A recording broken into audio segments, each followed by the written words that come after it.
Shalom saudara terkasih, saya percaya kita semua semangat menjalani tahun yang baru ini. Dalam edisi Voice of Pentecost kali ini saya ingin menjelaskan mengapa Pentakosta ketiga memiliki dimensi yang jauh lebih besar dari peristiwa Azusa Street. Memang ini akan berbicara sedikit sejarah, tapi jangan alergi dulu saudara, karena ini penting sekali.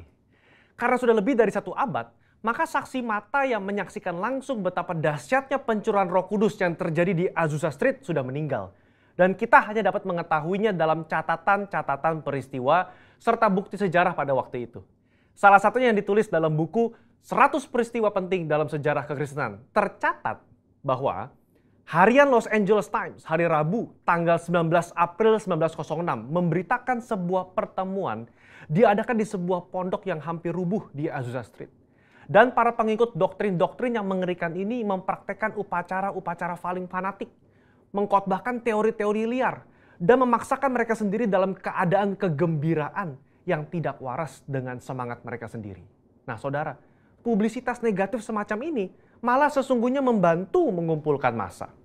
William Seymour tiba di Los Angeles di bulan Februari tahun 1906. Dan dia mulai berkhotbah serta membangun pelayanannya di Azusa Street.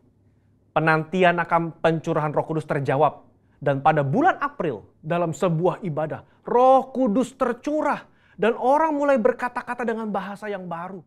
Sebenarnya, pernah ada beberapa orang berbahasa lidah yang muncul dengan tiba-tiba di negara itu dan di Eropa pada tahun-tahun silam. Tetapi Azusa Street merupakan ledakan terbesar.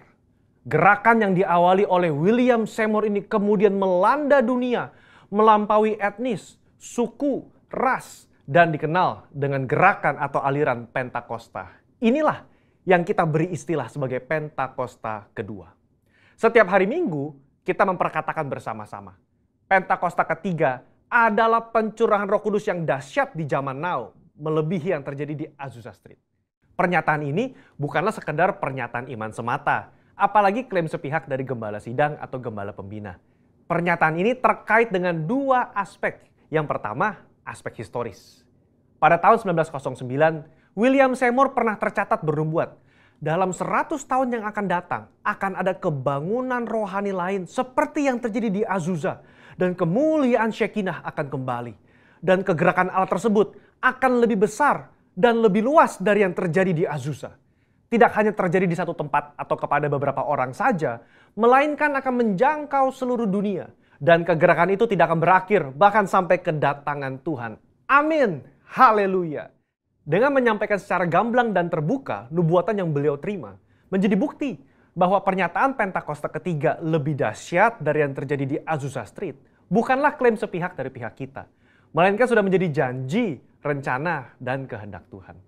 Dalam nubuatan tersebut dinyatakan 3 hal yang membuat Pentakosta ketiga lebih dahsyat dari kegerakan Azusa Street, yaitu dari sisi kuantitas, tidak hanya terjadi di satu tempat atau kepada beberapa orang saja, melainkan di banyak tempat dan kepada banyak orang. Sisi jangkauan, bukan hanya kepada satu kota atau satu negara saja, tetapi ke berbagai negara di berbagai benua di bumi ini. Yang ketiga, sisi rentang waktu. Fokusnya bukan hanya terjadi 1 tahun atau 3 tahun, melainkan tidak berhenti sampai Tuhan Yesus datang kembali.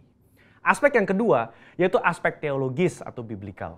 Alkitab kita menyebutkan istilah hujan awal atau yoreh terkait musim menanam dan hujan akhir, malkosh, yang terkait dengan musim menuai, sebagaimana yang kita temukan dalam ayat-ayat berikut ini. Berdasarkan prinsip hujan awal dan hujan akhir, dapat kita pahami bahwa hujan awal pencurahan Roh Kudus mengawali kelahiran gereja. Dan hujan akhir pencurahan Roh Kudus mengawali penuaian jiwa terbesar dan terakhir sebelum kedatangan Tuhan Yesus yang kedua kali. Hujan akhir pencurahan Roh Kudus jauh lebih dahsyat daripada hujan awal. Karena penuaian jiwa-jiwa yang terjadi jauh lebih besar. Bradley Truman Knoll dalam bukunya berkata, konsep hujan akhir memberikan struktur kepada kisah kegerakan Pentakosta kita bahwa akan datang pencurahan Roh Kudus yang dahsyat sebelum kedatangan Tuhan Yesus kali yang kedua. Kita sekarang berada di era di mana hujan akhir itu sedang dicurahkan. Tujuan dari hujan akhir ini memiliki 2 sisi, yakni pemberitaan Injil Kerajaan kepada seluruh dunia, di mana kita menjadi saksi dan mempersiapkan berkas tuaian untuk siap dituai. Haleluya. Jika kita memperhatikan aspek historis dan aspek teologis di atas, kita memiliki dasar untuk mengatakan bahwa gerakan Pentakosta ketiga terjadi dalam dimensi yang jauh lebih besar dari Azusa Street. Ini merupakan sebuah hak istimewa bagi kita semua yang hidup di generasi ini. Jadi, jangan sampai ketinggalan. Jadilah utusan Pentakosta ketiga, the messenger of the third Pentecost, dimanapun saudara berada. Untuk penjelasan lebih lengkapnya dari tim teologi kami, jangan lupa buka link yang ada di atas atau scan QR Code yang tersedia. Tuhan Yesus memberkati.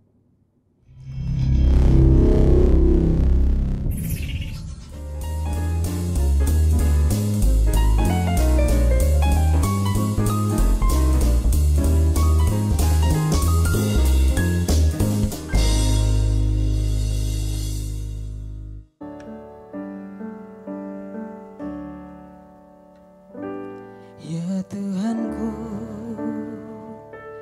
aku hendak bernyanyi bagimu selama aku hidup. Ya Allahku, aku hendak bermazmur bagimu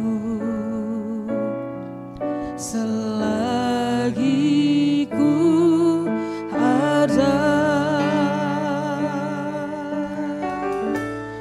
Inilah yang ku renungkan setiap waktu. Nyanyian pujian dan pengagungan kepadamu.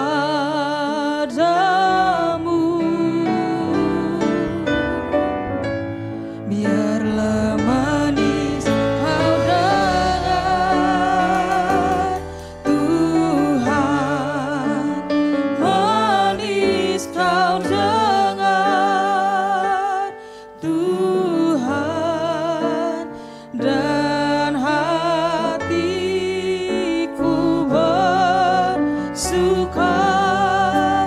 karena-Mu.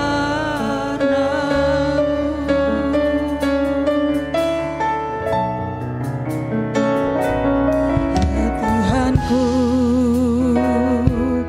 aku hendak bernyanyi bagimu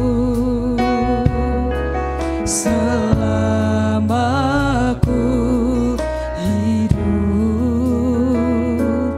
Ya Allahku,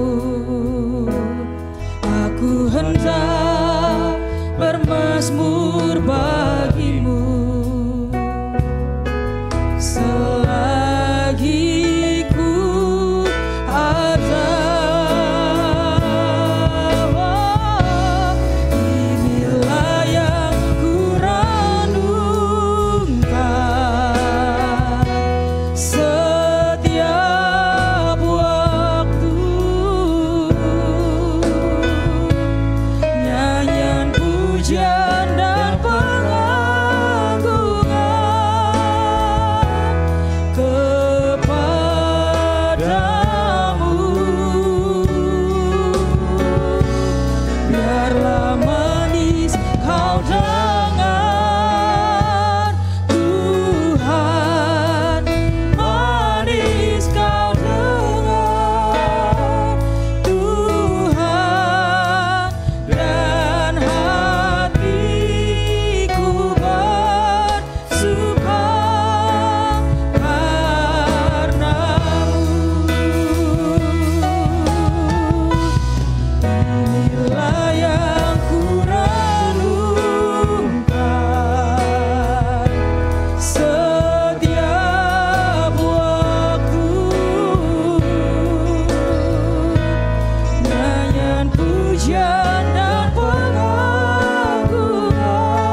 suka karena Tuhan.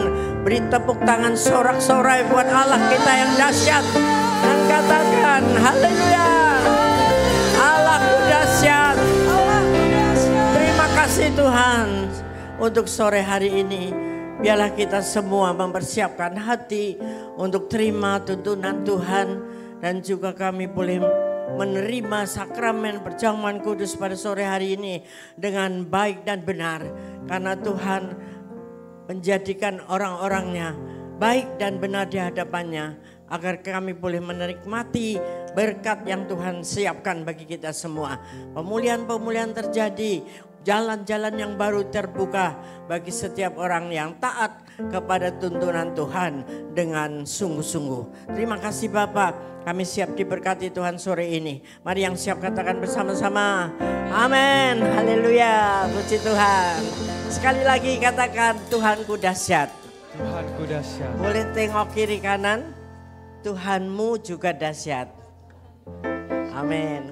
Kalau boleh sebelum duduk, bolehlah menggeser ke sini supaya jangan terlalu jauh kita. Masih banyak yang kosong di sini. Nah ini juga tugas bawa teman-teman sore hari supaya beribadah bersama Tuhan. Ya, silakan, Tuhan Yesus memberkati. Shalom. Shalom. Shalom. Ada damai dan sejahtera Tuhan bersama kita. Amin. Hari ini bulannya sudah bulan 5, saudara ya. Tanggal 5 bulan 5 sore hari ini. Dan kita masih terus melanjutkan visi yang didapat melalui gembala pembina kita. Yaitu apa? Bangkit. Boleh tengok sana. Bangkit. Sekali lagi bangkit. Jadi teranglah. Mari kita cek. Masing-masing sudah belum kita 4 bulan ini menjadi terangnya Tuhan di antara orang-orang di seputar kita. Jawabnya ada di saudara masing-masing. Gak usah jawab ke saya. Ya. Nah mari kita terus lanjutkan. Terang kita menyala lebih terang lagi dengan tuntunan Tuhan. Dan kita ikuti tuntunan Tuhan itu secara radikal. Karena banyak hal kita akan hadapi lebih radikal lagi. Tipu daya iblis lebih radikal lagi hari-hari ini. Ya, penyesatan-penyesatan lebih radikal lagi hari-hari ini. Kalau kitanya sendiri tidak melangkah dengan radikal, kita akan terbawa oleh arus-arus itu. Nah, kemarin 4 bulan itu kita di sini di Pondok Gede menggarisbawahi tentang iman yang konsisten. Masih tentang tema kita? Ya, 4 bulan pertama itu bicara tentang iman terus.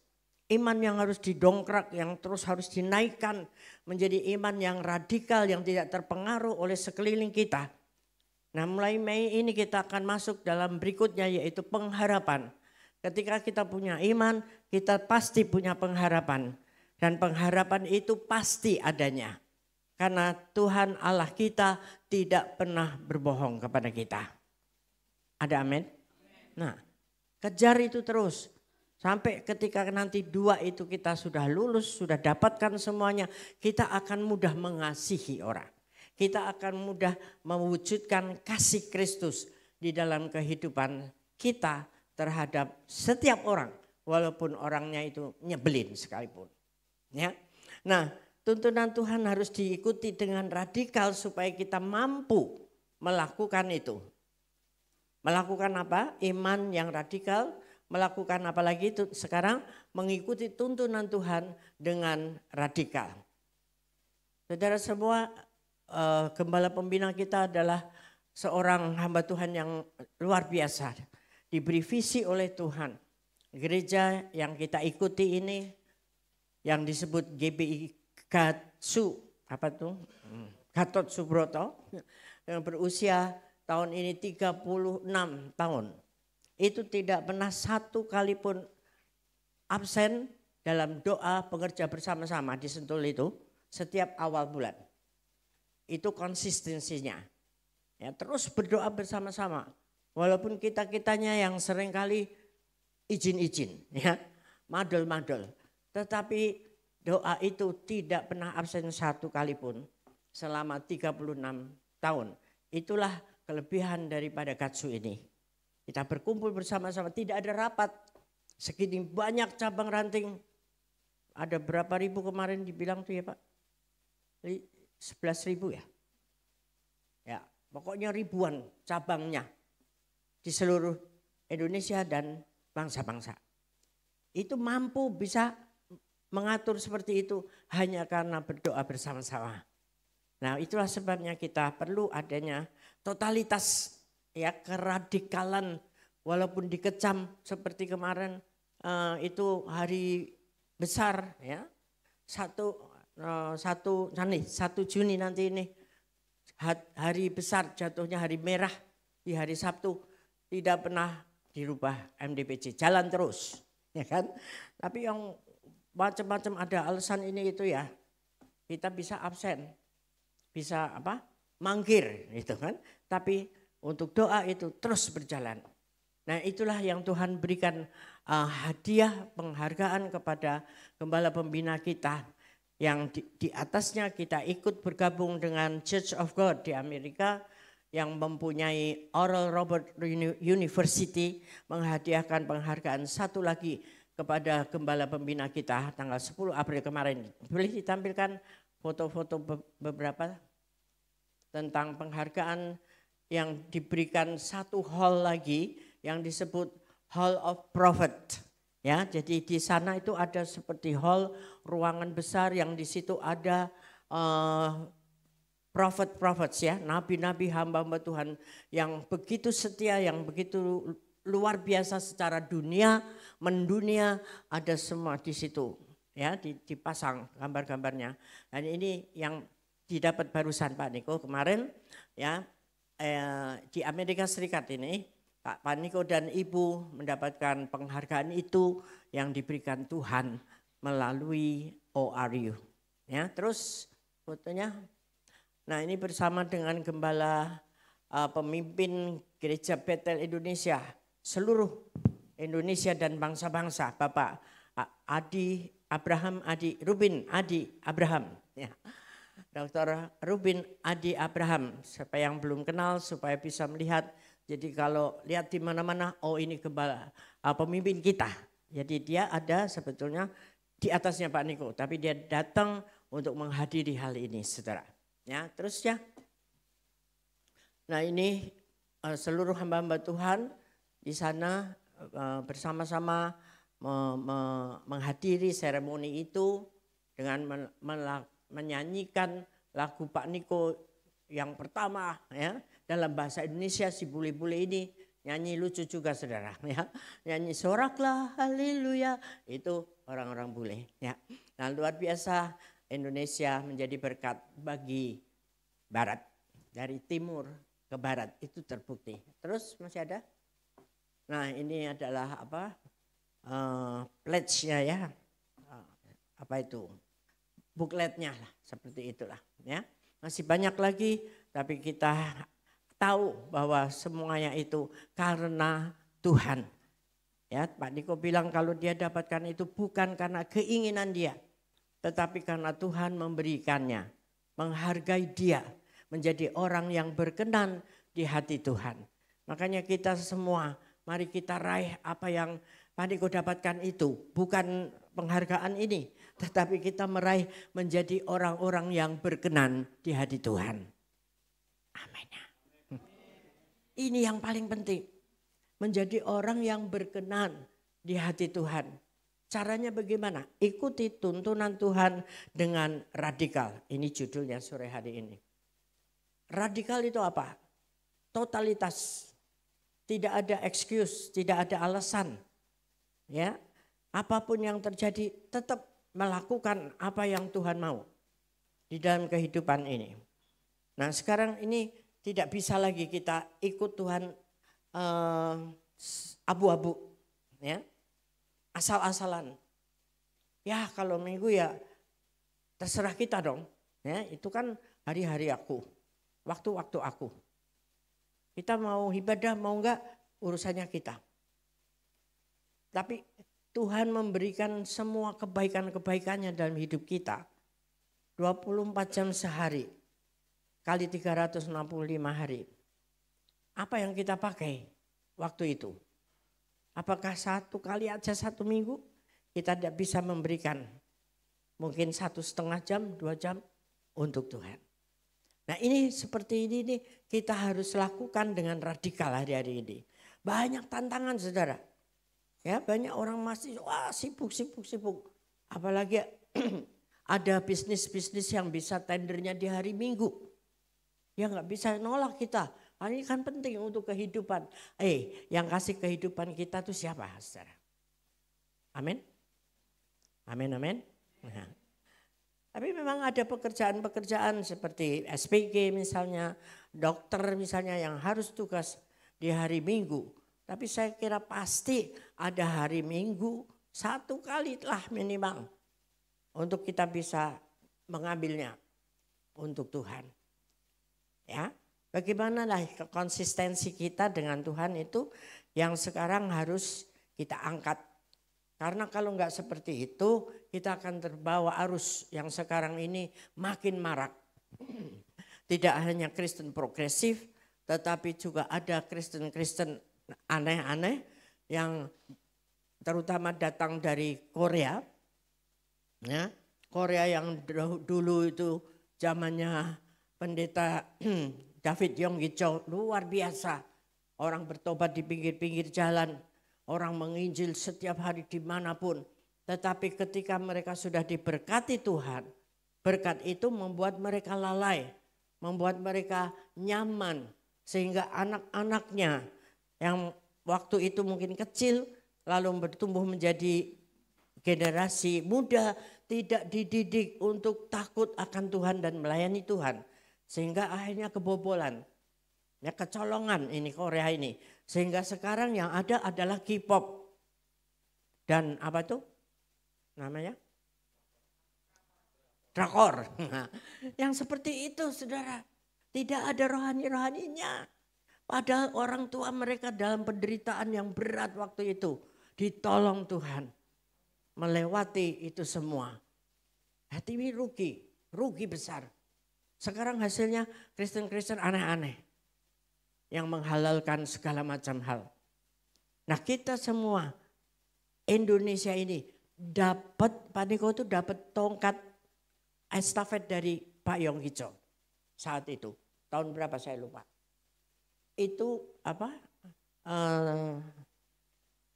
itu namanya? Kaki Dian itu pindah ke Indonesia, saudara. Diberikan untuk melalui gembala pembina kita. Nah itu sebabnya makanya generasi Yeremia terus dikembur-kemburkan oleh Pak Niko supaya kita bangkit. Anak-anak muda bangkit. Nanti sedikit bulan lagi Juli akan ada yang everyone. Ya, anak-anak muda berkarya di situ. Dari Pondok Gede ada beberapa belasan yang akan ikut serta di dalam kepanitiaan Asyir khususnya. Nah di situ kita bukan mendapat sesuatu, bukan dibayar jadi asyir di situ. Ini acara dunia, internasional. Tetapi kita justru mengeluarkan biaya untuk membiayai mereka 3 hari 2 malam untuk ada di sana.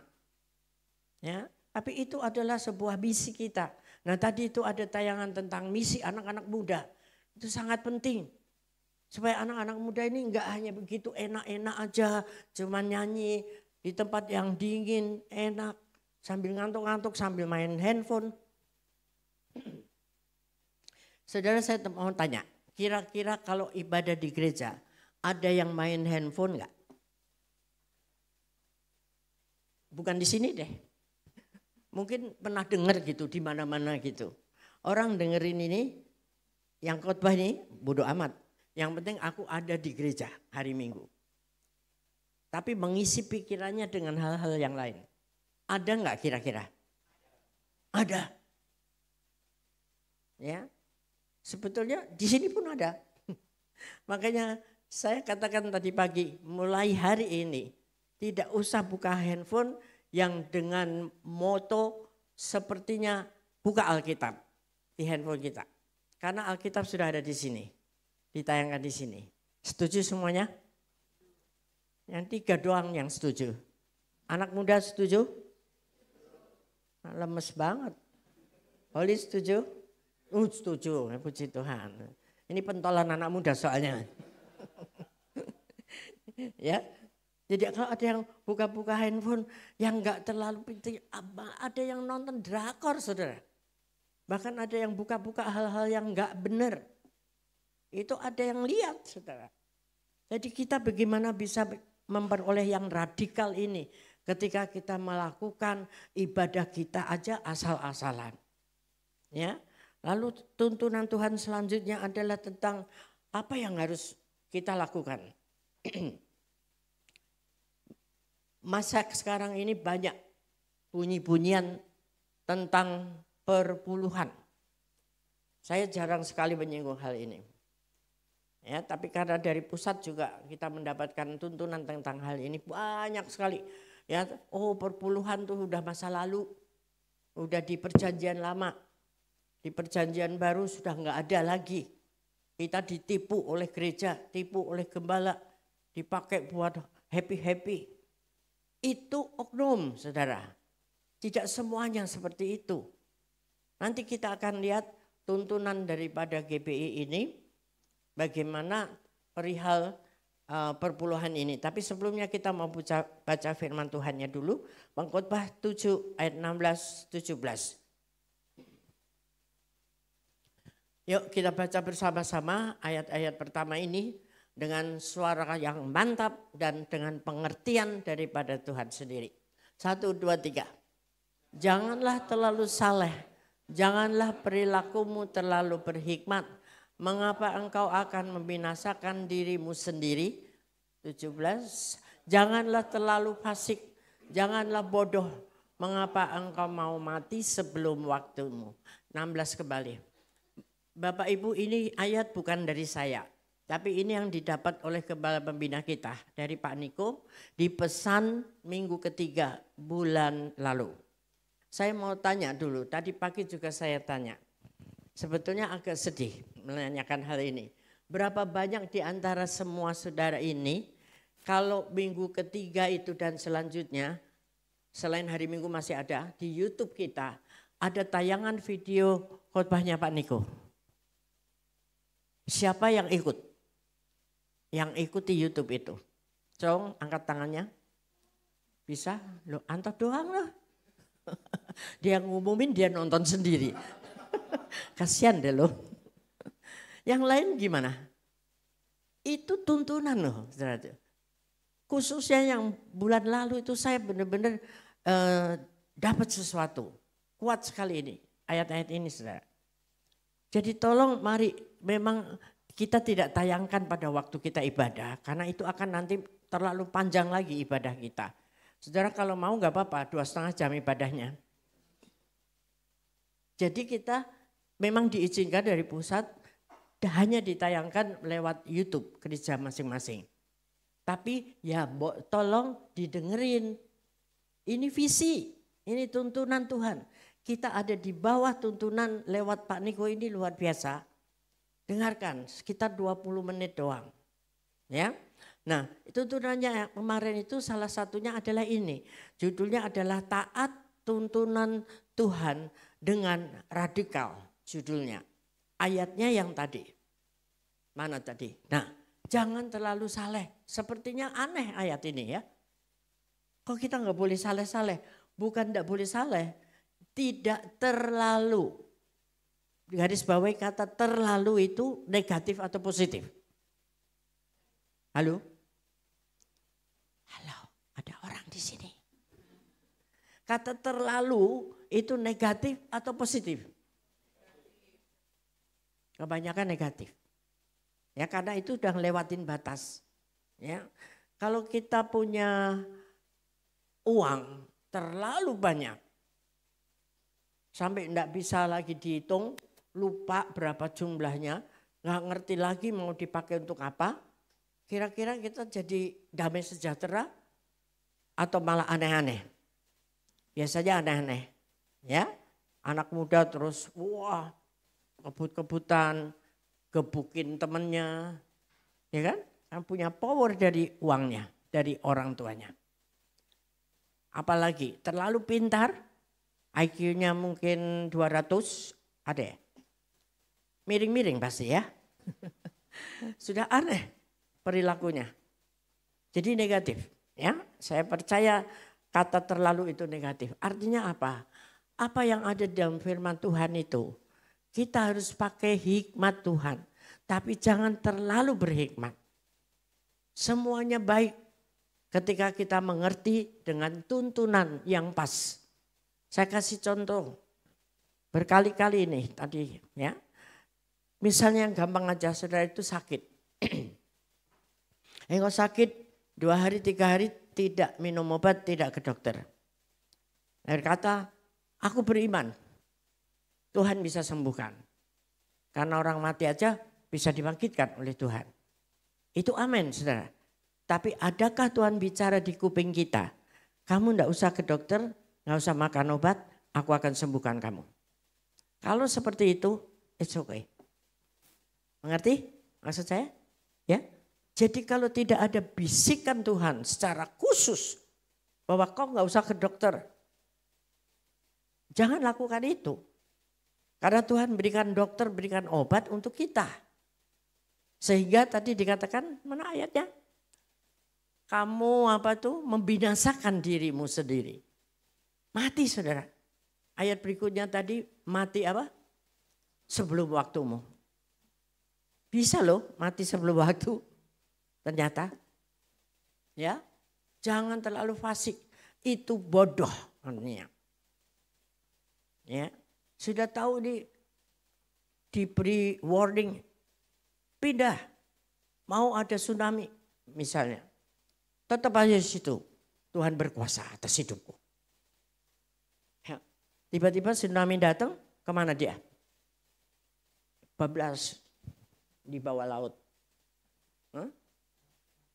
Ada lagi yang di Korea itu juga dulu. Ini ceritanya Pak Niko.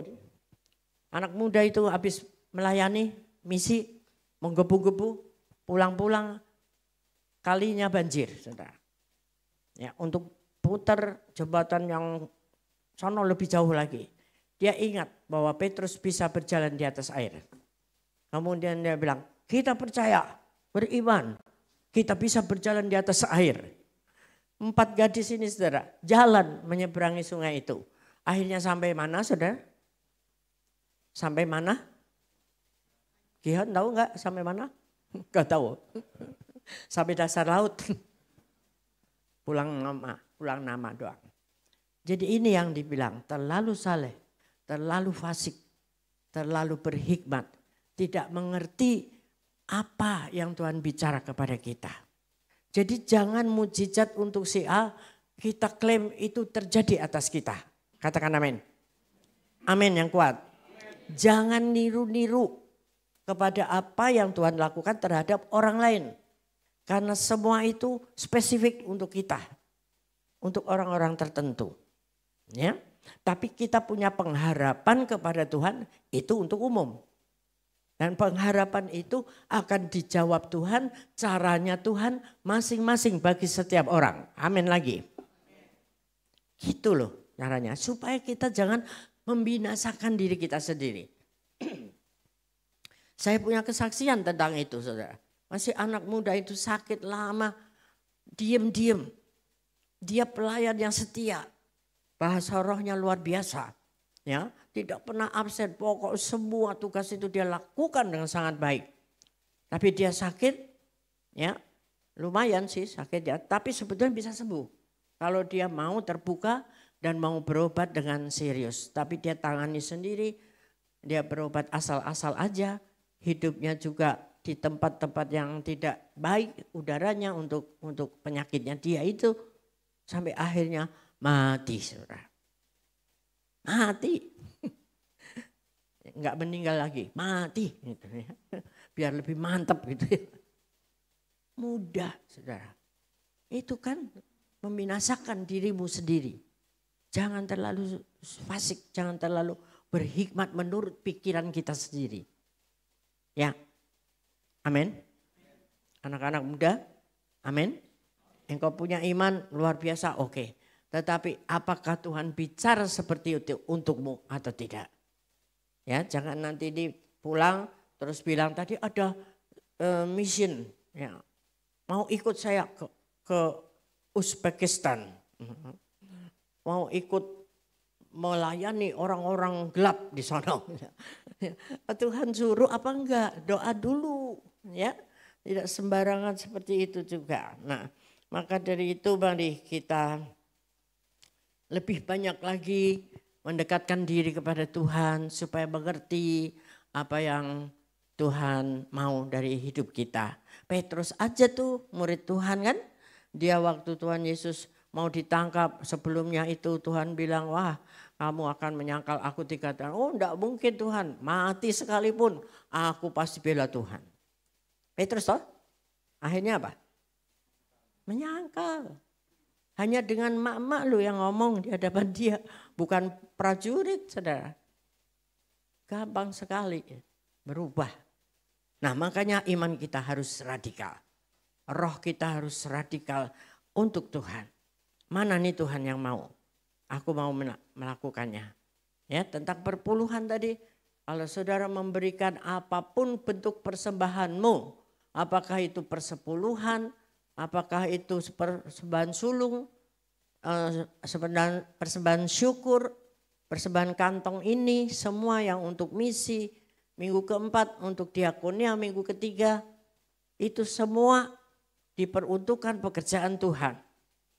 Ya, saya yakinkan saudara di tempat ini semua dikelola dengan baik. Bukan oleh saya sendiri, tapi ada bendahara yang megang. Dan kalau saudara sudah memberi itu, memberinya ini mesti harus dengan dasar karena engkau mengasihi Tuhan. Karena Tuhan sudah memberkatimu. Memberikan kesehatan, tidak ada yang cacat, engkau dapat pekerjaan, bisa kuliah dan sebagainya. Ucapan syukur kita kepada Tuhan. Sebab semua itu sebetulnya berkat dari siapa datangnya? Dari Tuhan. Ya, jadi kalau kita memberi juga jangan dengan macam-macam pikiran kita. Dibikin apa ya itu ya duitnya ya. Nah itu yang nanti ayat-ayat kita akan baca selanjutnya mengenai jangan terlalu dekat dengan tabut dan jangan terlalu jauh. Tapi yang pas aja. Tabut artinya firman Tuhan, hadirat Tuhan. Kita taruhkan diri kita di mana yang memang kita harusnya berada. Kalau saudara mau tahu tentang keuangan gereja boleh. Tetapi itu adalah terlalu dekat dengan tabut. Bahasanya seperti itu. Ya, jadi biarlah engkau memberi dengan tulus, dengan hati yang penuh syukur kepada Tuhan sehingga nanti ada berkat. Tapi kita bukan memberi, kok nggak dapat berkat?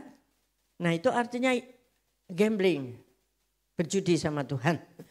Ya, kan Tuhan bilang katanya 30 kali, 60 kali, 100 kali lipat Tuhan akan kembalikan. Nah ini bukan main jackpot saudara. Tetapi kita memberi karena hati kita bersyukur kepada Tuhan. Katakan amin. Ya, itu yang menjadi modal untuk kita memberi kepada Tuhan. Supaya jangan ke bawah arus sono sini. Ya, ikuti aja Tuhan mau apa. Dari GPI ada panduan-panduannya. Saya bisa ditayangkan, saya minta tolong Pak Gun bisa bantu membacakan untuk tuntunan sikap mengenai persepuluhan dari Gereja Betel Indonesia. Ya. Pendahuluan.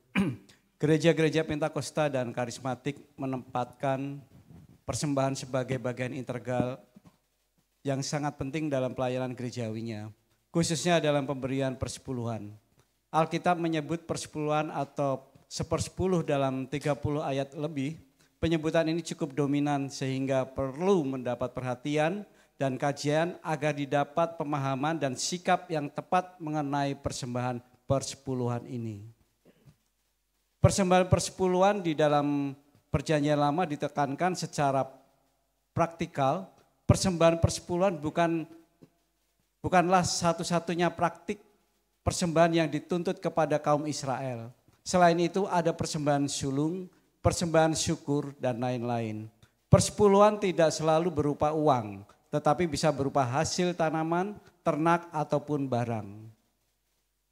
GBI memandang persembahan persepuluhan sebagai salah satu bentuk ungkapan kasih kepada Allah dan penata layanan gerejawi. Oleh karenanya, gereja GBI mengajarkan pentingnya persembahan persepuluhan dengan maksud tetap memandang penting penyerahan total kehidupan. Yang kedua, GBI percaya bahwa seluruh harta bahkan hidup kita 100% bukan hanya 10% adalah milik Allah. Oleh karena itu GBI tidak menekankan akurasi nominal dalam jumlah pemberian persembahan persepuluhan. GBI merekomendasikan 10% adalah jumlah minimal dalam wujud pengabdian keuangan dan hidup kita kepada Tuhan. 3, GBI mempercayai dan mempraktikkan persembahan persepuluhan bagi dalam konteks gereja lokal maupun dalam konteks induk sinode GBI. GBI memandang persepuluhan bukanlah hak milik gembala jemaat semata, tetapi dimaksudkan untuk kebutuhan-kebutuhan sebagaimana yang diatur oleh ADRT GBI. Kelima, GBI memandang persepuluhan harus dari sumber penghasilan yang sah. Oleh karenanya GBI menolak menerima persembahan persepuluhan dari sumber yang melanggar hukum. Keterkaitan dengan kepejabatan. GBI melarang pejabatnya mengajarkan tentang persembahan persepuluhan di luar ketentuan teologis dan implikasi pelayanan pastoral di atas. Misalnya, mengaitkan persepuluhan dengan keselamatan, mengintimidasi jemaat dengan mengatakan bahwa orang yang tidak mengembalikan persepuluhan akan dikutuk Allah. Yang kedua, GBI merekomendasikan gembala jemaat melakukan penata layanan yang baik dalam pengelolaan persembahan persepuluhan, termasuk menerapkan transparansi keuangan, setidaknya terhadap pengurus inti khususnya bagian keuangan. 3, GBI melarang pejabatnya menerima persembahan persepuluhan dari sumber yang melanggar hukum. Terima kasih, sudah bisa dimengerti ya, saya kira tidak usah dijabarkan lagi. Jadi yang penting kita memberi dari hati dan dikelola gereja dengan baik. Kalau mau nanya boleh dan tidak diharapkan persembahan dari uang-uang yang tidak oke datangnya. Misalnya hasil judi, hasil jual narkoba, itu contoh-contohnya ya. Seperti Yudas waktu itu punya uang hasil jual Yesus. Akhirnya dia bertobat dan dia kembalikan ke imam-imam. Oleh imam-imam dibuang saudara. Karena itu adalah uang darah. Uang yang tidak halal untuk pekerjaan Tuhan. Amin. Ya, kiranya itu boleh menjadi panduan kita. Dan kalau ada yang katakan itu perjanjian lama. Saudara, saya mau bacakan satu ayat dari perjanjian baru. Matius 23 ayat 23.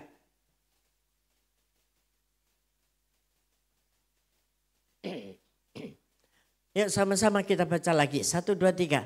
Celakalah kamu ahli-ahli Taurat dan orang-orang Farisi. Hai kamu orang-orang munafik.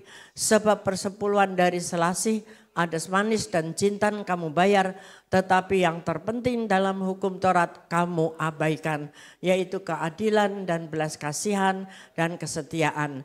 Yang baru dilakukan, yang lain jangan diabaikan. Katakan amin.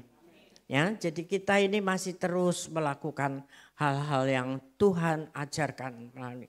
Tidak ada yang salah kalau Tuhan meminta sesuatu untuk kita lakukan.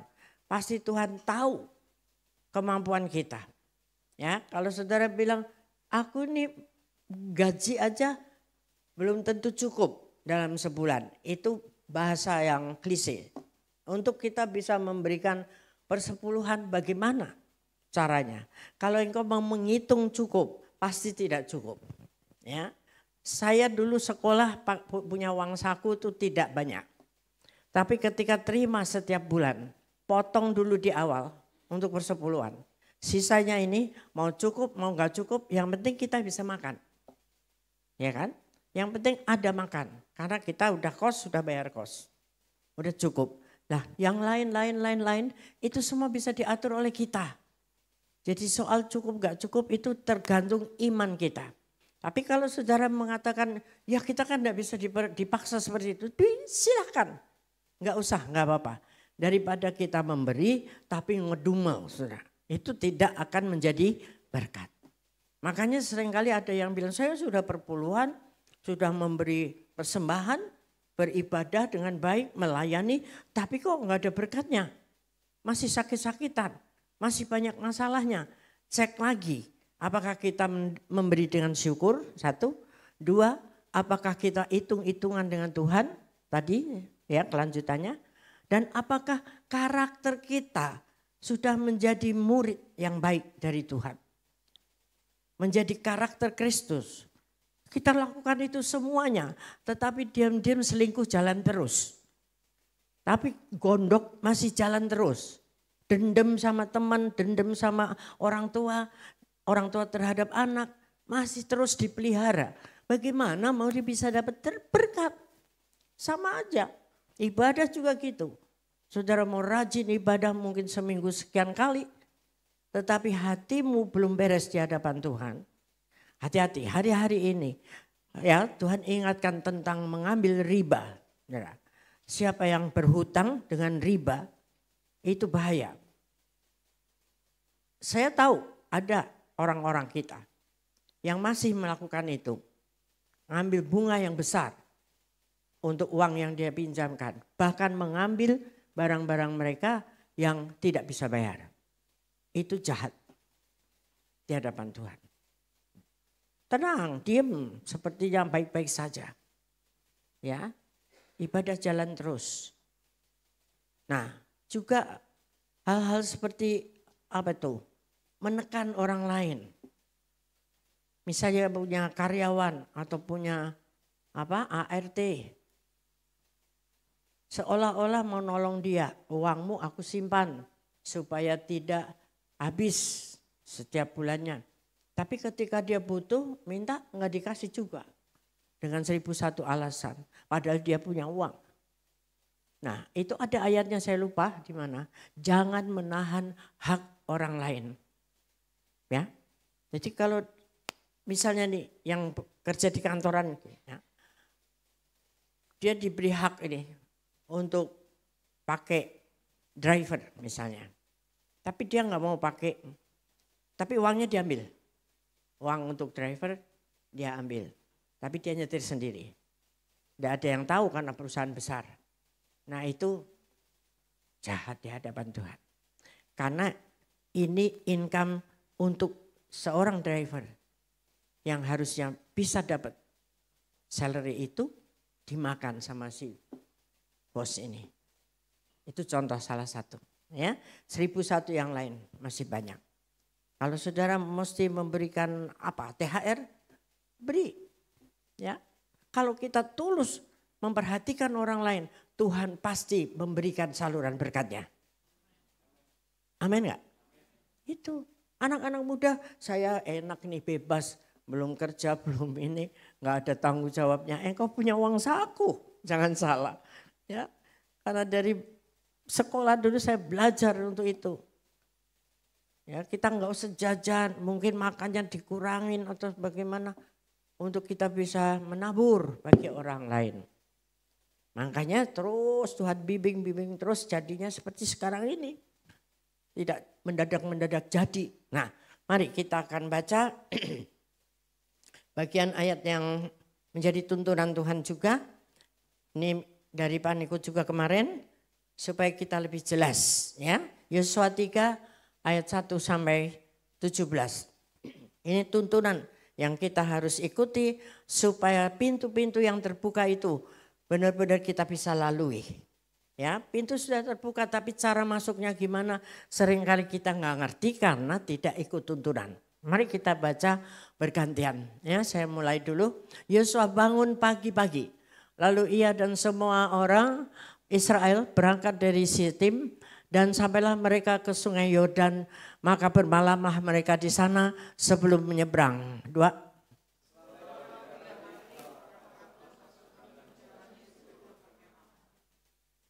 Dan memberi perintah kepada bangsa itu katanya, segera sesudah kamu melihat tabut perjanjian Tuhan Allahmu yang diangkat para imam yang memang suku Lewi, maka kamu harus juga berangkat dari tempatmu dan mengikutinya. Suku Lewi, imam adalah pemimpin-pemimpin gereja sekarang ini. Terus.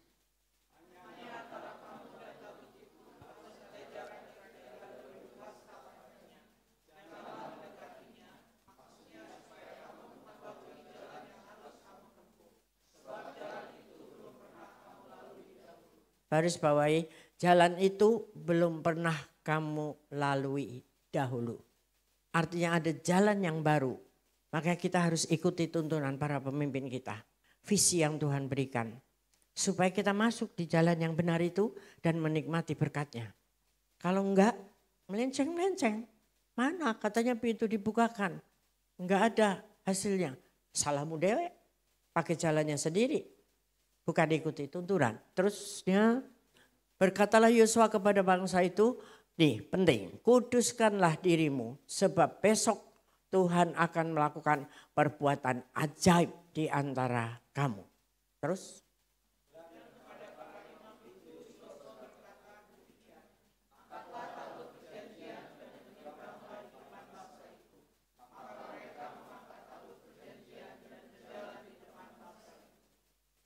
Dan Tuhan berfirman kepada Yosua, pada hari inilah aku Allah mulai membesarkan namamu. M-nya kecil, itu Yosua. Artinya kita semua sekarang. Ya, di mata seluruh orang Israel. Supaya mereka tahu bahwa seperti dahulu aku menyertai Musa, demikian juga aku akan menyertai engkau, saudara-saudara semua. Terus.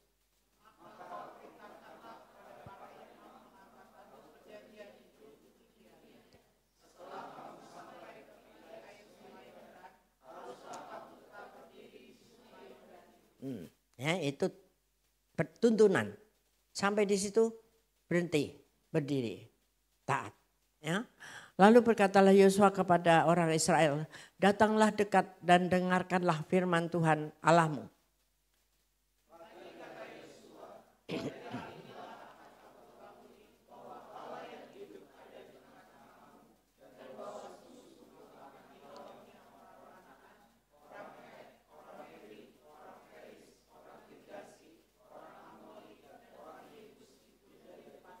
Nah itu semua mewakili orang suku-suku itu adalah musuh-musuh bangsa Israel.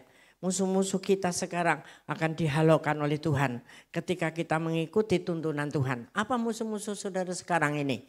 Mungkin PHK, mungkin gagal dalam sekolah, gagal dalam bercinta, ada?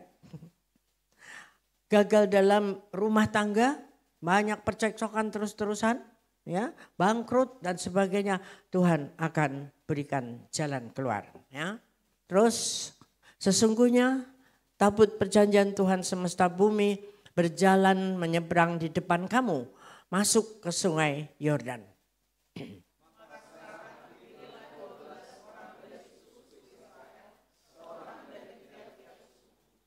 Segera sesudah kaki para imam pengangkat tabut Tuhan, Tuhan semesta bumi berhenti di dalam air sungai Yordan, maka air sungai Yordan itu akan terputus.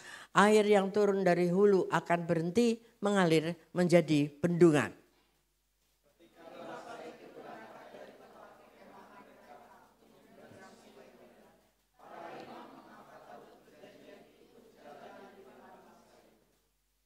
Segera sesudah para pengangkat tabut itu sampai ke sungai Yordan dan para imam pengangkat tabut itu mencelupkan kakinya ke dalam air di tepi sungai itu. Sungai Yordan itu sebak sampai meluap sepanjang tepinya selama musim menuai. Terus.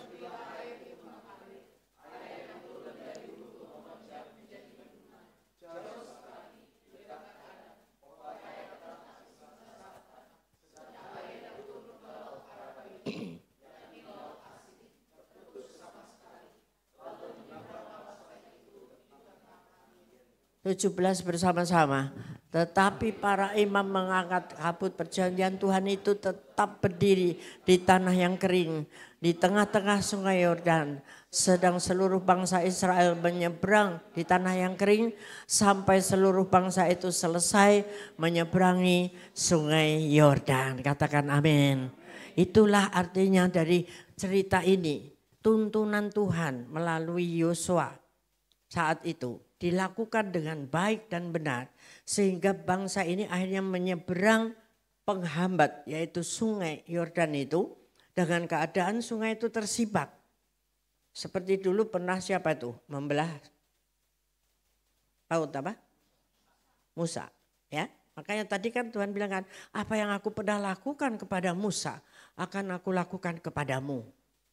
Ketika engkau mengikuti aturan tuntunanku. Nah Yosua itu adalah kita semua sekarang ini. Kalau saudara mau ambil ini, terapkan dalam hidupmu, engkau akan dapat jalan-jalan keluar itu. Tersibak semua, musuh-musuh sudah dihalaukan oleh Tuhan. Apa menjadi musuh kita hari-hari ini? Banyak anak-anak Tuhan itu masih memikirkan dengan kekuatannya sendiri.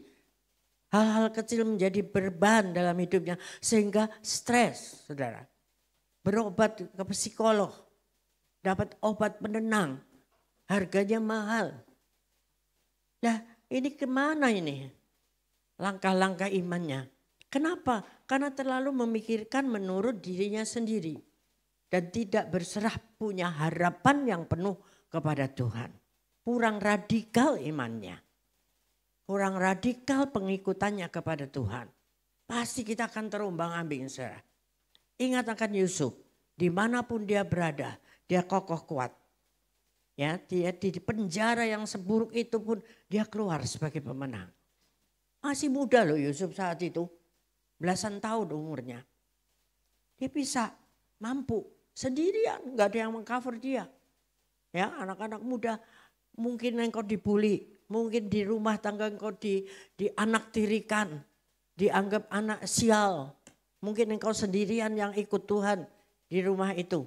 Jangan mengeluh pada siapapun. Tetapi engkau percaya bahwa Bapakmu itu Bapak yang luar biasa. Allah kita yang luar biasa.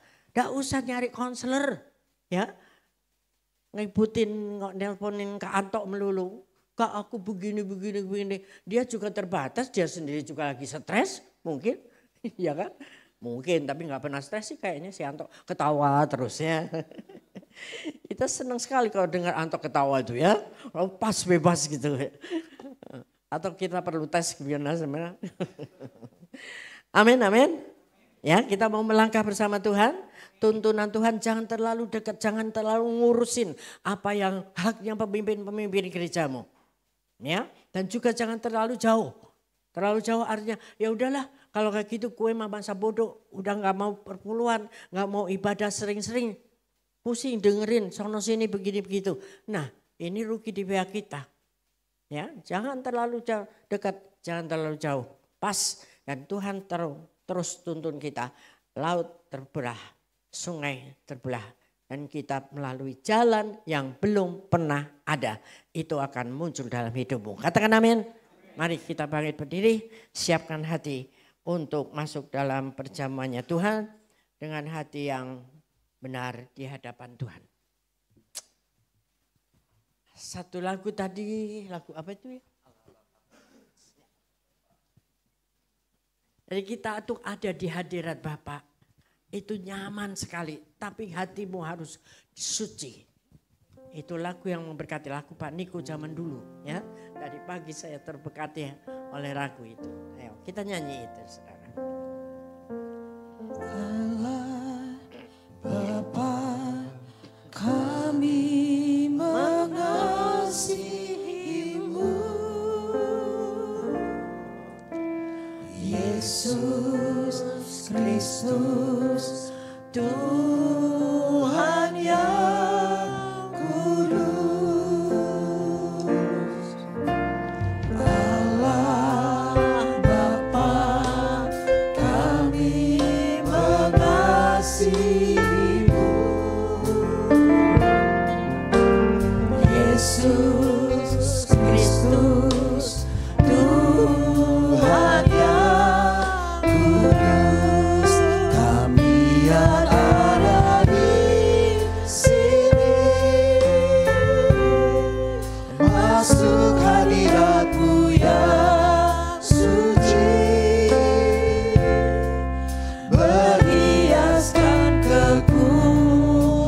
pujian dan jubah pujian kami datang melayani Sang Raja yang Maha Suci yang telah berkata di surga, Yesus Kristus namanya.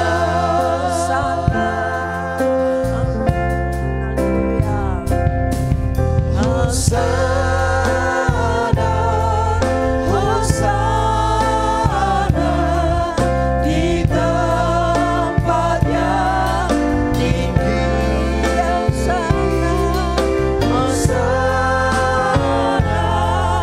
Hosana di hati yang suci sana. Hosana, Hosana di tempat yang tinggi. Hosana, Hosana di hati yang suci, di hati yang suci. Terima kasih Tuhan, waktunya kami memasuk dalam perjamuan-Mu. Biarlah hati kami berkenan di hadapan-Mu Tuhan. Ambil waktu sejenak untuk membereskan hati di hadapan Tuhan, agar kita menerimanya dengan baik dan benar. Agar sakramen perjamuan kudus ini merupakan sakramen yang diberikan oleh Tuhan, yang dianjurkan oleh Bapa untuk kami membuatnya. Supaya tubuh dan darah Kristus menyatu dengan tubuh dan darah kita. Menjadi satu kekuatan yang luar biasa. Semua halangan, sakit penyakit, persoalan-persoalan boleh dimenangkan oleh darah Yesus. Oleh bilur Yesus. Iman itu, iman yang radikal, iman yang konsisten kepada Tuhan. Terima kasih Bapak sore hari ini. Mari kita angkat roti di tangan kita tinggi-tinggi. Semua sudah menerima, ambil roti dan anggurnya, sudah. Baik, kita angkat di tangan kanan tinggi-tinggi. Sebab apa yang telah kuteruskan kepadamu telah kuterima dari Tuhan. Yaitu bahwa Tuhan Yesus pada malam waktu ia diserahkan mengambil roti. Dan sesudah itu ia mengucap syukur atasnya. Ia memecah-mecahkannya dan berkata, inilah tubuhku yang diserahkan bagi kamu. Perbuatlah ini menjadi peringatan akan aku. Saudara yang kasih Tuhan, bukankah roti yang kita pecah-pecahkan ini adalah persekutuan kita dengan tubuh Kristus. Mari makan dalam nama Yesus.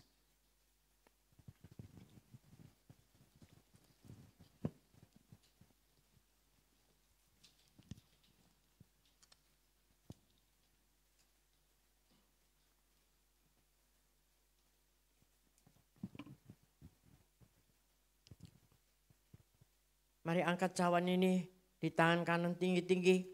Demikian juga yang mengambil cawan sudah makan lalu berkata, cawan ini adalah perjanjian baru yang dimeteraikan oleh darahku. Perbuatlah ini setiap kali kamu meminumnya menjadi peringatan akan aku. Saya yang kasih Tuhan, bukankah cawan pengucapan syukur yang atasnya kita ucapkan syukur ini adalah persekutuan kita dengan darah Yesus. Mari kita minum dalam nama Yesus.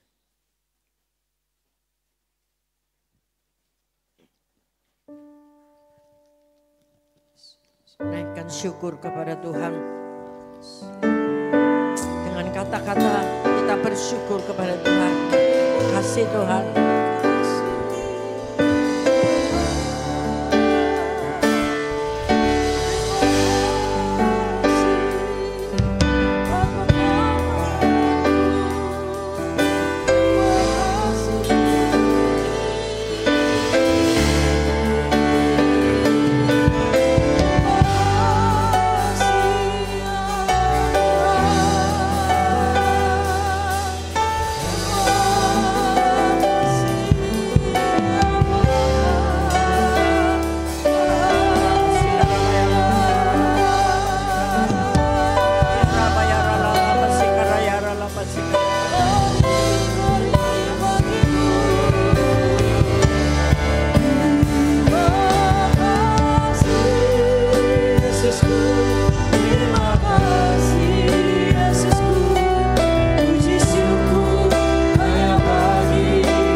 apa yang Tuhan sudah janjikan dalam kehidupan kami semua.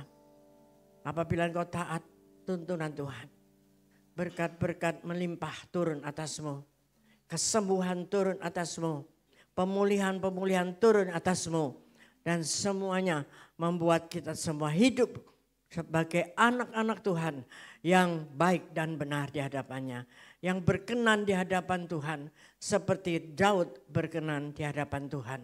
Ucapkan syukur terus kepada Tuhan apapun yang terjadi, karena pasti Tuhan tidak pernah salah melangkah. Mari kita bersyukur kepada Tuhan. Haleluya, aku bersyukur.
Bersyukur terus kepada Tuhan, dan Tuhan akan melakukan bagiannya di dalam nama Tuhan Yesus Kristus.